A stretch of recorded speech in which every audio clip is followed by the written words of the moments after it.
I was lucky enough to be one of those kids who knows exactly what they want to be when they grow up. I wanted to be a journalist for as long as I can remember, with the ultimate dream of becoming a high-flying reporter in New York. Starting off like Anne Hathaway and maybe one day becoming Meryl Streep. This passion was confirmed when I started writing for my local newspaper, going to gigs and theatre performances every week, writing up reviews and seeing them in print the next day. And it was so much fun. I got to meet Bob Geldof, even if it was the biggest car crash interview known to man. This picture was taken before he told me to F off. When I came to Leeds to study English literature, I was still determined to continue pursuing my career in journalism, so I threw myself into writing for the student newspaper, which at the time was called Leeds Student, and it was a great chance to develop my writing skills and to meet like-minded people.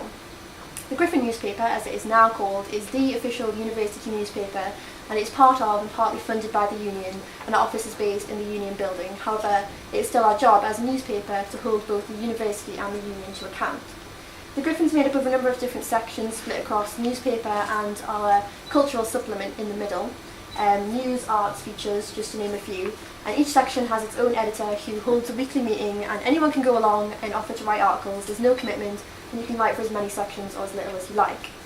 After my first year, I got the role of lifestyle and culture editor, which meant I was responsible for that section of the newspaper, coming up with content ideas, editing articles, and interviewing the likes of Will Self and Anita Rani. It was also around this time that the student newspaper underwent a the best thing about being lifestyle and culture editor is the free food that you get from restaurants for submitting a review. And it is, I've been so many times, I've been so full, I've been unable to move. It was around this time that the Gryphon underwent transformation and became what it is today. Our tone, style and content completely changed, and we had to work hard to kind of remarket the publication, re-establish the brand, keep our circulation numbers up, and it was a really rewarding and eye-opening experience to be a part of. I also got the opportunity to do work placements at Koran Music Magazine and The Observer down in London, and it was the first time that I kind of thought, like, I can actually do this, I can actually become a journalist. So I came back after the summer to start my new job as the Gryphon news editor, and the news section gets kind of a bad rap because we don't have any free stuff to entice people to come write for us, but it's honestly the most fun I've had on the newspaper to date. It can be a lot more stressful than other sections because we have to respond to events as and when they happen, follow leads, find sources, gather evidence, but it's the most authentic newsroom experience you can get before you go out into the industry. You get to be the first to hear about any gossip or scandal on campus, and also hear about all the amazing stuff that students at Leeds are doing as this event is shown. You get to report on the stuff that really matters, and that's going to affect you and students all over the country, and that's why I think it's one of the most rewarding sections to write for. The two most stressful things about the job are the weeks when there is no news and the weeks when there is too much news. Some weeks I'm trying to turn bicycle thefts into a front page splash, and then other weeks I'm trying to grab the last minute interview with Jeremy Corbyn when he turns up at one day's notice. I get to meet so many interesting and fascinating people on a daily basis though. I interviewed Nick Spencer, who's a medicine student who organised the junior doctors protest in Leeds recently, and also Rosie Collington, who's a founder of the Languages for Good charity, which connects language students with refugee organisations. So you really get involved in the campus as a whole and find out about all the amazing things going on. So what does a typical week look like? On Friday we meet with our writers, hand out content.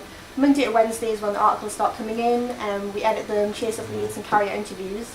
And then deadline day is Thursday, where we design the pages and get it ready to go up print, usually going right up to the last minute at midnight. I've noticed my confidence and skills really improving. A long way from that traumatic incident with Geldof a few years ago. I interviewed Hilary Benn recently, and I felt I wasn't afraid to push him to give straight answers to some challenging questions. I'm much more authoritative at making editorial decisions. It's not just about the writing though. Being part of the Gryphon team is great. We all have to work really closely to get the issue to print on time every week, so we get along well. We have regular socials, and it's a great time to let off steam after all the deadlines are passed.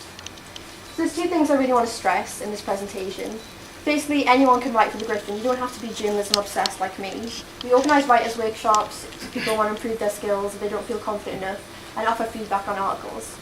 Secondly, if you are interested in a career in journalism like me, then working for the Gryphon can open up a world of opportunity for you and give you a step up in a competitive industry.